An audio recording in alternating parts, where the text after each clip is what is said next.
નારેશ્વર નર્મદા મૈયાનો કિનારો સુંદર મજાનો ઘાટ છે। અરુણોદય થઈ રહ્યો છે, તમે જોઈ શકો છો। અહીંયા રાત્રિ રોકાણ થયું હતું કાલે રાત્રે। હવે રાત્રિ રોકાણ કર્યા બાદ હું આગળ જઈ રહ્યો છું। અહીંયાથી માલસર, માલસરથી પછી સિનોર, સિનોરથી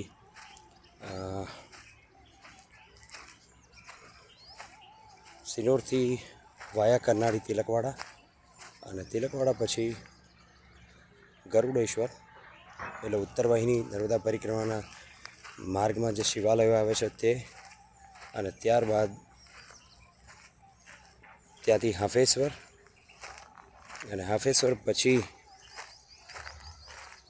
જો સૂર્યાસ્ત થઈ જશે તો હાફેશ્વરમાં રાત્રિ રોકાણ, નહીતર આગળ જઈશું। કોટેશ્વર લગીને જવાની ગણતરી છે। નર્મદે હર।